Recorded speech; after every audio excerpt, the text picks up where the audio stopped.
91 ஆண்டுகள் 5 தலைமுறைகள் பாரம்பரியமிக்க SPS கடலை மாவு மற்றும் கேப்பை மாவு. உங்கள் ஆரோக்கியம் எங்கள் சந்தோஷம். அன்பு நெஞ்சங்களுக்கு இனிய வணக்கங்கள்.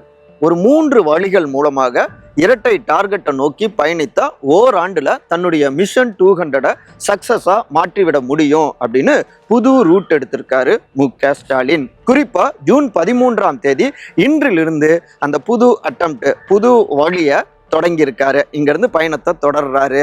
சக்சஸ் ஆகுமா, ஒர்க் அவுட் ஆகுமா? இன்னொரு பக்கம் கூட்டணி ஆட்சிலாம் இல்லை, பாஜக ஆட்சி தான் ஆனா அப்படின்னு ஓப்பன் டாக் கொடுத்திருக்காரு அண்ணாமலை. என்ன நடந்துட்டு இருக்கு பாஜகவை சுற்றி? இதன் தொடர்ச்சியாக யாரும் எதிர்பார்க்காத அந்த பெரும் துயரம் அரங்கேறி இருக்கு. விமான விபத்து, அது சம்பந்தமான சில கூடுதல் தகவல்கள். இதுதான் இன்றைய நம்முடைய விரிவான இளங்கோவன் எக்ஸ்பிளைன்ஸ். நான் உங்கள் சகோ சே த இளங்கோவன். நிகழ்ச்சிக்கு போகலாம். கனவுகளை எரித்த விமான விபத்து ஜூன் 12ஆம் தேதி நேற்றைய மாலை பொழுது அந்தி சாய நேரம் இவ்வளோ கொடூரத்தை நிகழ்த்தும் அப்படின்னு யாருமே நிச்சயம் நினைச்சு பார்த்துருந்துருக்க மாட்டாங்க. அந்த காணொலியை பார்த்தா அனைவருடைய இதயங்களும் நொறுங்கி போயிடுச்சுங்க. அகமதாபாத்ல இருந்து லண்டன் கிளம்பிய விமானம் அது புறப்பட்ட ஒரு 3 நிமிடங்கள்ல அப்படியே நொறுங்கிடுச்சு. அப்படியே எல்லா பக்கமும் தீ. என்ன நடந்ததுன்னே புரிஞ்சிக்க முடியல. நம்முடைய ஈரக்குலையை நடுநடுங்க வச்சிருச்சு. உள்ள கிட்டத்தட்ட 242 பயணிகள் இருந்தாங்க. ஒருத்தர் மட்டும்தான் உயிர் பிழைச்சாரு.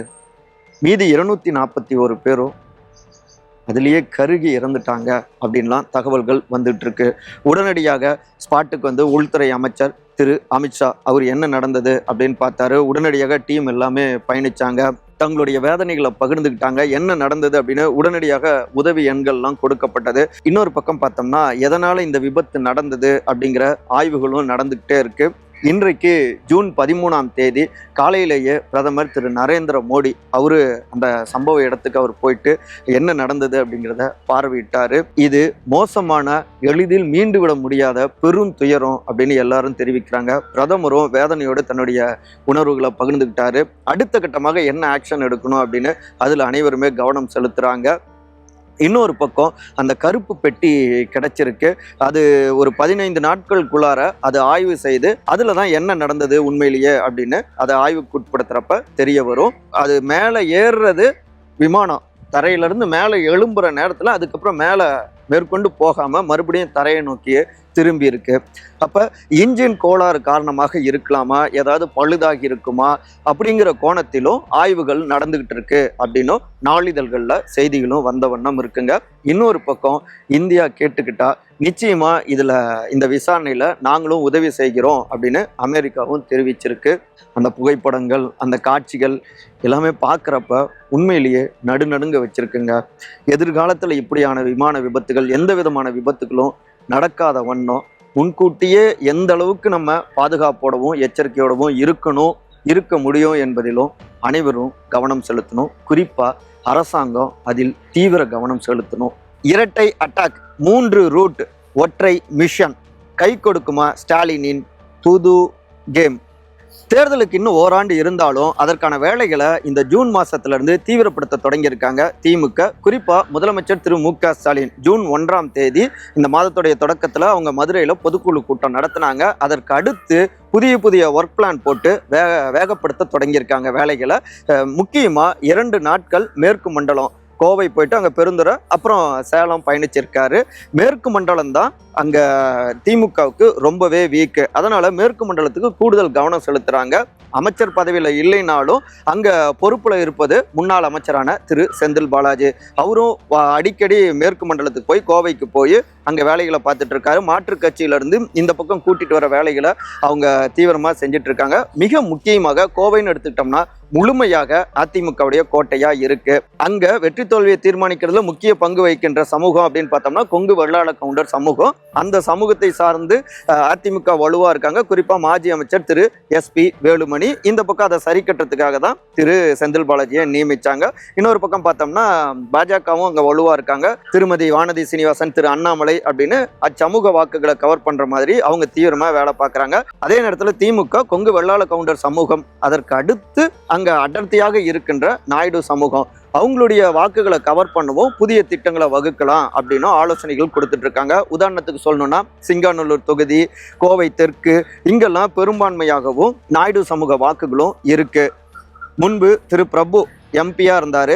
அதன் தொடர்ச்சியாக பெரிய அளவுல அங்க பிரதிநிதித்துவமும் இல்லை. அதனால அதிமுக, பாஜக கொங்கு வெள்ளாள கவுண்டர் சமூகத்துல கவனம் செலுத்துறப்ப நம்ம கூடுதலாக நாயுடு சமூகத்திலும் கவனம் செலுத்தினா அவர்களை பொறுப்புக்கு கொண்டு வந்தா நிச்சயமாக அங்க ஒர்க் அவுட் பண்ணலாம், சக்சஸ் ஆகும். அதன் தொடர்ச்சியாகவே அங்க அடர்த்தியாக இருக்கின்ற அருந்ததியர் சமூகத்தினர், சிறுபான்மையினர், இப்படி சமுதாய ரீதியிலாக தொகுதியில யார் அதிகமா இருக்காங்களோ அவங்களுக்கு கூடுதல் பொறுப்புகளை வழங்கினா நிச்சயமாக அது சக்சஸ் கொடுக்கும்.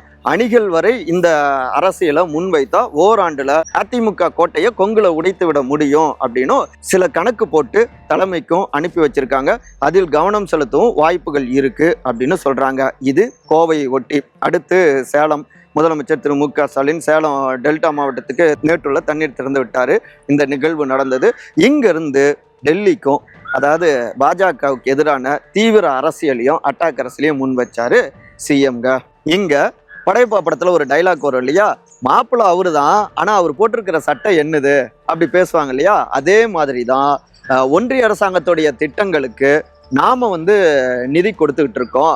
ஆனா இதுல எந்த அடிப்படையில உள்துறை அமைச்சர் திரு அமித்ஷா மடை மாற்றுகிறது திமுக, நாங்க அதிக அளவுல நிதி கொடுத்தோம் அப்படின்லாம் அவங்க எப்படி சொல்றாங்க அப்படின்னு டைரக்டாக உள்துறை அமைச்சரை அட்டாக் பண்ணி பேசினாரு முதலமைச்சருங்க. அதாவது மத்திய அரசாங்கம் தமிழ்நாட்டுக்கு வேண்டிய நிதியை கொடுப்பதில்லை, வரி பகிர்வும் சரியா இல்லை அப்படிங்கிற விமர்சனத்தை தொடர்ந்து திமுக முன் வச்சிட்டு இருக்கு. ஆனா சமீபத்துல மதுரை வந்திருந்த உள்துறை அமைச்சர் திரு அமித்ஷா, நாங்க நிறைய அளவுல நிதி ஒதுக்கியிருக்கோம், கிட்டத்தட்ட 6 லட்சம் கோடிக்கு மேல இங்க ஒதுக்கியிருக்கோம் அப்படின்னு அவர் பட்டியலிட்டாரு. அதற்கு தான் மறுபடியும் அதை பதிலடியா கொடுத்திருந்தாரு இப்படியான உரையின் மூலமாக முதலமைச்சர். இதுல முக்கியமா ஒண்ணு குறிப்பிட்டிருந்தாரு, நாங்க ஆட்சிக்கு வந்த சில காலத்திலேயே, சில ஆண்டுகள்லேயே இங்க கலைஞர் நூலகம், இன்னொரு பக்கம் கீழடி அருங்காட்சியம் உள்ளிட்ட பலவற்றை இங்க நாங்க சாதிச்சு காட்டியிருக்கோம் இதே மதுரையில. ஆனா நீங்க மதுரையில எய்ம்ஸ் கொண்டு வருவோம் அப்படின்னு சொல்லியிருந்தீங்க. 2 ஆண்டுகள்ல சரியா வேலை செஞ்சிருந்தா 2 ஆண்டுகள்ல அதை முடிச்சிருந்திருக்கலாம். ஆனா 10 ஆண்டுகளாக தொடர்ந்து கட்டிக்கிட்டே இருந்தீங்கன்னா இதை என்னங்க சொல்றது? இதுதான் உங்களுடைய மாடல் அரசுக்கும் எங்களுடைய திராவிட மாடல் அரசுக்கும் ஆன வித்தியாசம் அப்படின்னு அட்டாக் செஞ்சிருக்காருங்க. அதாவது மதுரையை மையமிட்டும் தங்களுடைய அரசியலை சவுத் தமிழ்நாட்டில் அதிக அளவில் தொகுதிகளை பெற்று வெற்றி பெறணும் அப்படின்னு தீவிரப்படுத்துறாங்க பாஜக. அதே மதுரையை மையமிட்டு பதிலடியை கொடுத்திருக்காரு சிஎம் அப்படிங்கிறாங்க திமுகவுடைய உடன்பிறப்புகள். முக்கியமாக 11 ஆண்டு கால ஆட்சியின் சாதனை அப்படின்னு பாஜக முன்னெடுத்து கொண்டிருக்கிற நேரத்தில் நீங்கள் கொடுத்த வாக்குறுதியை நிறைவேற்றவில்லை என்பதுதான் உங்களுடைய சாதனையா அப்படின்னு பதிலடியும் கொடுத்துட்டு இருக்காங்க திமுக தரப்புல. அதுதான் இந்த எய்ம்ஸ் விவகாரம். இதன் தொடர்ச்சியாகவே கீழடி அருங்காட்சியகம், கீழடி அகழாய்வுகள், அந்த ஆராய்ச்சி சம்பந்தமாக அறிவியல் பூர்வமான ஆய்வுகள் தேவை. அப்படின்னாதான் அந்த கீழடி அகழாய்வு முடிவுகளை அங்கீகரிக்க முடியும் அப்படின்னு மத்திய கலாச்சாரத்துறை அமைச்சரான திரு கஜேந்திர சிங் ஷெகாவத் அவர் தெரிவிச்சிருந்தாரு. இதற்கு தான் திமுக, மார்க்சிஸ்ட் கம்யூனிஸ்ட் கட்சி, காங்கிரஸ், விசிக உள்ளிட்ட பல்வேறு தரப்பினரும் தங்களுடைய கடுமையான கண்டனங்களை பதிவு செஞ்சிருந்தாங்க. இதே கீழடியை கையில் எடுத்துக்கொண்ட முதலமைச்சர் திரு மு.க. ஸ்டாலின் தமிழ்நாட்டில் இரும்பின் தொன்மையை பற்றி உலகளவிலான ஆய்வகங்கள்ல சோதனைக்கு உட்படுத்தி நாம தான் முதல் ரிசல்ட்டை வெளியிட்டோம். அப்போதாவது அவர்கள் பாராட்டினார்களா? தமிழர்களுடைய தொன்மைகளையும் பெருமைகளையும் மறைக்கவும், மடைமாற்றம் செய்யவும், அழிக்கவும் நினைக்கிறது ஒன்றிய பாஜக அரசாங்கம் அப்படின்னு கீழடியை கையில் எடுத்து களமாட தொடங்கியிருக்காரு முதலமைச்சருங்க.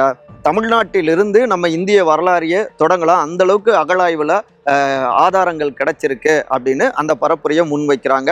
ஆனா போதிய ஆதாரங்கள் கிடைக்கல, இன்னும் ஆய்வுகள் வேணுங்கிற ரீதியில சென்ட்ரல் கவர்மெண்ட் திருப்பி அனுப்புறாங்க. இதை வைத்து தமிழர் அப்படின்னு இங்க வரப்ப மட்டும் அந்த வேடம் அணிந்து கொண்டு முகமூடி போட்டுக்கொண்டு தமிழ்நாட்டுடைய பண்பாட்டுக்கும் தமிழ்நாட்டுடைய உணர்வுகளுக்கும் எதிரானவர்களாக இருக்காங்கங்கிற பரப்புரையை தீவிரப்படுத்துறாங்க திமுக தரப்பு. மூன்றாவதாக டெல்லியில இருந்து கொண்டு தமிழ்நாட்டை ஆள துடிக்கிறாங்க. ஒரு காலம் அதற்கு நாங்க அனுமதிக்க மாட்டோம். இங்க அவங்க சுயநலத்துக்காக தான் செயல்பட்டு இருக்காங்க. அதே போல தன்னுடைய சுயநலத்துக்காகவும் இதெல்லாம் கேள்வி கேட்க வேண்டிய எதிர்க்கட்சி தலைவர் திரு எடப்பாடி பழனிசாமி அவரை குறிப்பிடுறாரு. ஆனா அவரு கேட்க மாட்டேங்கிறாரு அப்படின்னு அவரையும் டார்கெட் பண்றாரு. இதன் தொடர்ச்சியாகத்தான் தொகுதி வாரியாக ஒன்றிணைவோம் வா அந்த திட்டத்தையும் கையில் எடுத்திருக்காரு முதலமைச்சர் மு.க.ஸ்டாலின், திமுகவுடைய தலைவர் அப்படின்னு இந்த பின்னணிகளை நம்மகிட்ட பகிர்ந்துக்கிறாங்க அறிவாலய சீனியர் தலைவர்கள். உடன்பிறப்பே வா, ஒர்க் அவுட் ஆகுமா ஸ்டாலினின் 1-to-1? மதுரையில் நடந்த திமுக பொதுக்குழு கூட்டத்திலேயே 1-to-1 தொகுதி வாரியாக எல்லோரையும் சந்திப்பேன் அப்படின்னு முதலமைச்சர் திரு மு.க.ஸ்டாலின் தெரிவிச்சிருந்தாரு. அதற்கேற்பவே உடன்பிறப்பே வா அப்படின்னு ஜூன் 13ஆம் தேதி இன்றிலிருந்து தொகுதி வாரியாக புது அட்டம்ப்டையும் கையில் எடுத்திருக்காங்க திமுக தரப்பு. இன்றைக்கு ஒரு 4-5 தொகுதி சார்ந்த திமுகவினரை சந்திச்சிருக்காரு. இதற்கு முன்னதாக முன்னாள் முதலமைச்சரான மறைந்த திரு கலைஞர் மு கருணாநிதி அவர்கள் இதே போல தொண்டர்களை சந்திப்பாரு. அப்போ அவங்க மனம் விட்டு பேச முடியும். அதே போல தலைவரை நேராக போய் பார்க்க முடியறப்ப இன்னும் கூடுதல் உணர்வு ஏற்படும், நெருக்கம் ஏற்படும். அதனால அவங்க ஆக்டிவா செயல்படுவாங்க. மாவட்ட செயலாளர்கள் பொறுப்புல இருக்கிறவங்களும் யாராவது ஒருத்தர் தலைவர்கிட்ட போட்டு கொடுத்துருவாங்களோ நம்ம தப்பா செஞ்சுட்டா அப்படின்னு ஒரு பயம் இருந்து அவங்களும் ஒழுங்கா வேலை பார்ப்பாங்க. ஆனா முதலமைச்சராக திரு மு.க.ஸ்டாலின் அந்த மாதிரியான நிகழ்ச்சியெல்லாம் முன்னெடுக்கவே இல்லை. ஒரு இடைவெளி ஏற்பட்டுருச்சு. கடைகோடியில் இருக்கிற உடன்பிறப்புக்கும் தலைமைக்கும் இடைவெளி ஏற்பட்டுருச்சு. இது தொடர்ந்தா 2026 எதிர்பார்த்த வெற்றியை கொடுக்காது, மிஷன் 200 சக்சஸ் ஆக்காது அப்படின்னு சில சீனியர் தலைவர்களும் தனியார் நிறுவனமும் தகவல்களை தட்டிவிட அதன் தொடர்ச்சியாக தான் இந்த உடன்பிறப்பே வா அப்படிங்கிற இந்த நிகழ்ச்சியும் முன்னெடுத்திருக்காங்க. 234 தொகுதி திமுகவினரையும் சந்திக்கிறப்ப நிச்சயமாக மனம் விட்டு பேசுறப்ப பிரச்சனைகள் களையப்படும், புது தெம்பு வரும், மிஷன் 200 சக்சஸ் ஆகும் அப்படின்னு தெரிவிக்கிறாங்க திமுகவுடைய அடிமட்டத்தில் இருக்கக்கூடிய உடன்பிறப்புகள். அதே நேரத்தில் மு.க.ஸ்டாலின் அவர்களுடைய சமீபத்திய அட்டாக்கு சில ஆண்டுகளாகவே பாஜக அரசாங்கத்தை நோக்கி மட்டுமே இருக்கு. தற்போதைய சேலம் கூட்டத்தில் கூட டெல்லி ஆள துடிப்பதா, அதுக்கு இடம் தர மாட்டோம் அப்படின்னு அட்டாக்க பண்ணியிருக்காரு. அது நாடாளுமன்ற தேர்தலுக்கு ஒர்க் அவுட் ஆகலாம். ஆனா இப்ப சட்டமன்ற தேர்தல் 234 தொகுதிகளிலும் வெறும் பாஜக எதிர்ப்பை மட்டுமே வைத்துக்கொண்டு வெற்றியை பெற்றுவிட முடியாது. இங்க பிரதானமான எதிரி அப்படின்னு சொன்னா அதிமுக தான். அப்ப டைரக்டாக அதிமுகவுடைய பொதுச் செயலாளரான திரு எடப்பாடி பழனிசாமி அவரு அட்டாக் செஞ்சு அரசியலை தீவிரப்படுத்தினா மட்டும்தான் அது ஒர்க் அவுட் ஆகும். அதே நேரத்தில் திமுக அரசாங்கம் சிஎம் டைரக்டா பாஜகவை அட்டாக் பண்றத குறிப்பா உள்துறை அமைச்சர் திரு அமித்ஷா அவங்களுடைய டீம் உள்ளூர அவங்க விரும்பதான் செய்யறாங்க. ஏன்னா திமுக வெர்சஸ் பாஜக அப்படின்னு இப்ப இருந்தே களம் தொடங்குது. அது 2026 கணிசமான தொகுதிகளை பெற்றுக் கொடுக்கும், எம்எல்ஏக்களை பாஜகவுக்கு பெற்றுக் கொடுக்கும். இன்னொரு பக்கம் 2031 பாஜக பக்கம் கூட ஆட்சி மாற்றத்துக்கு வழிவகையும் செய்யும். ஸோ எதிரி நம்மளை அட்டாக் பண்றதுல இருந்து நம்ம வளர்ந்து வரோம் அப்படின்னு பாஜகவும் கணக்கு போடுறாங்க. அதனால பாஜகவுக்கு இடம் கொடுக்காதபடி டைரக்டாக அதிமுகவை அட்டாக் பண்ணும், முன்னாள் அமைச்சர்களுடைய தவறுகளை சுட்டி காட்டணும், அம்பலப்படுத்தணும், அவர்கள் மீது எடுத்த ஆக்ஷன்கள் என்ன அப்படின்னு விளக்கம் கொடுக்கணும்.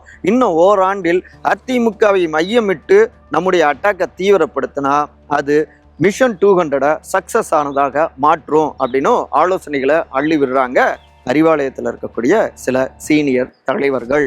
மறுபடியும் முதல்ல இருந்தா அண்ணாமலை சொல்வது கான்ஃபிடென்ட்டா இல்லை குடைச்சலா?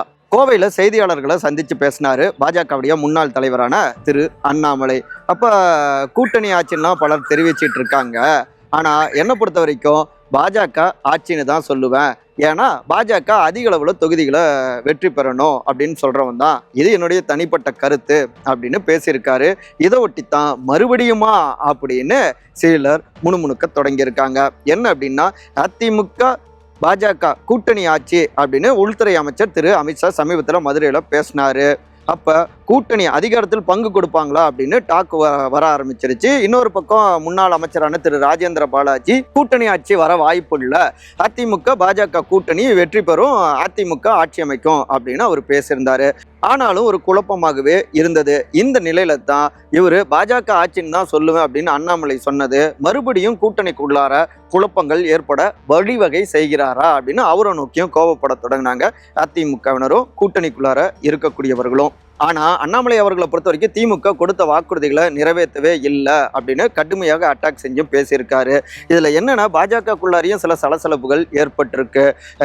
ஏற்கனவே திரு நயினார் நாகேந்திரன் தற்போதைய தலைவர், அவரோடு பெரிய அளவில் அண்ணாமலை டீம் வந்து ஒத்துழைப்பு கொடுக்கறதில்ல, தனியாக அவங்க தர்பார் நடத்திட்டு இருக்காங்க. இந்த பின்னணிகளை ஏற்கனவே நம்ம அமித்ஷா மேடையில் ரிப்போர்ட்டு நயினார் அண்ணாமலை பிரேக்கப் அப்படின்னு ஒரு காணொலியில் பதிவு செஞ்சுருக்கோம். சிறு நினைவூட்டல். இவர் வந்து எந்த அளவுக்கும் ஒத்துழைப்பு கொடுக்கறதில்ல, ரெண்டு பக்கமாக ரெண்டு டீமாக பிரிஞ்சுக்கிட்டு இருக்காங்க. இப்படி இருந்தால் ஓராண்டுக்குள்ளார டிஎம்கே அட்டாக் அரசியலை தீவிரப்படுத்தி வெற்றி வாகை சூடுறது கஷ்டம் அப்படின்னு திரு அமித்ஷா கிட்டையும் தகவலை தட்டி விட்டாங்க. அந்த ரிப்போர்ட்டையும் கொடுத்துருந்தாங்க. அவரும் இணைந்து பணியாற்றணும் அப்படின்னு அட்வைஸ் கொடுத்திருந்தாரு. இப்படிப்பட்ட ஒரு நேரத்தில் மறுபடியும் இவர் இப்படி சொல்லாமா அண்ணாமலை அப்படின்னு எகிர தொடங்குறாங்க அவருக்கு எதிரான கோஷ்டியினர். ஆனா அண்ணாமலை பாஜக உறுப்பினர்களுக்கு கான்ஃபிடென்ட் கொடுக்குற மாதிரி தானே பேசியிருக்காரு அப்படிங்கிறாங்க. கான்ஃபிடென்ட்டா இல்ல குடைச்சலா அப்படின்னு உள்ளுக்குள்ளார இப்பவே விவாதங்கள் வர தொடங்கிருச்சுங்க. இப்படியாக ஒவ்வொரு கட்சிக்குள்ளாரையும் அரியணையை அடைஞ்சே தீரணும் அப்படின்னு பக்காவா உக்காந்து ஸ்கெட்ச் போட்டு வேலைகளை தீவிரப்படுத்துறாங்க. மக்களும் பக்காவா ஸ்கெட்ச் போடுவாங்க. அவங்க மனசுல குட் புக்ல இடம் பிடிச்சவங்க மட்டும்தான் அரியணையில அமர முடியும், புரிஞ்சுக்கோங்க. மற்றபடி இதே போன்ற அரசியல் சார்ந்த காணொலிகளுக்கான விகடன் டிவியை சப்ஸ்கிரைப் பண்ணுங்க. மறக்காம உங்களுடைய சிறந்த கருத்துக்களை கருத்துரை பகுதியில் வந்து பதிவு செய்யுங்க. அனைவரும் அன்பால் ஒருங்கிணைந்திருப்போம். நன்றி, வணக்கம். 91 ஆண்டுகள் 5 தலைமுறைகளின் பாரம்பரியத்துடன் வாடிக்கையாளர்களின் நன்மதிப்பை பெற்ற SVS கடலை மாவு மற்றும் கேப்பை மாவு.